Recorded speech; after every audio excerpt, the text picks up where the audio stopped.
Qurumlar tərəfindən bölüşdürülə bilməyən bina. İndi də hansısa tikinti şirkətinin gözü düşüb əraziyə. Sakinlər də deyir ki, gəl indi çıx işin içindən. Tanış olaq, bura şəhərin, necə deyərlər, göbəyi, Səbail rayonu Neftçilər prospekti, Mikail Hüseynov küçəsi 14 ünvanıdır. Şəhərə gözəl mənzərəsi açılan 9 mərtəbəli binanın sakinləri kanalımıza müraciət edərək illərdir yaşadıqları mənzillərini itirmək təhlükəsi ilə üz-üzə qaldıqlarını deyirlər. Keçək mətləbə. Sakinlər bildirir ki, 2011-ci ildə Fövqəladə Hallar Nazirliyi tərəfindən binada yoxlanış keçirilib və texniki cəhətdən binaya əla vəziyyətdədir deyiblər. Amma 2013-cü ildə Bakı Şəhər İcra Hakimiyyəti binanı qəzalı elan edərək sakinlərin təxliyəsini tələb edib. Nazirliyin və İcra Hakimiyyətinin bir-birinə zidd olan fikirləri ilə razılaşmayan sakinlər məhkəmə üst tutublar.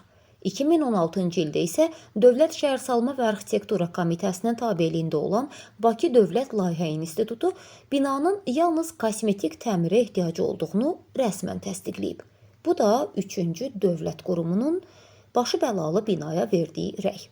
2025-ci ildə isə yenə də bina qurumların yadına düşüb və Səbail rayon İcra Hakimiyyətinin nümayəndələri bu dəfə bina ərazisində dövlət layihəsinin planlaşdırıldığını deyərək şifahi formada heç bir sənəd təqdim etmədən statistik orta dəyərdən az qiymətə sakinlərə kompensasiya təklif ediblər.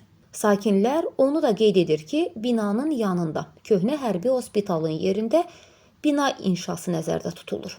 Eyni zamanda PMD tikinti şirkətinə məxsus yeni binanın tikintisinə də hazırlıqlar gedir. Sakinlər də narahatdır.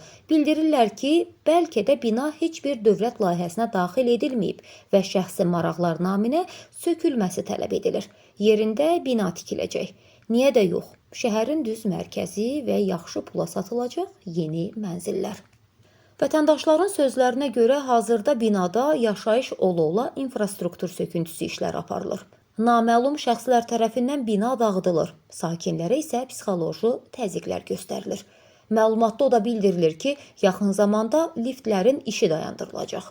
Qaz, su, işıq xətləri də bilərəkdən zədələnir ki, sakinlər evləri tərk etsinlər deyə.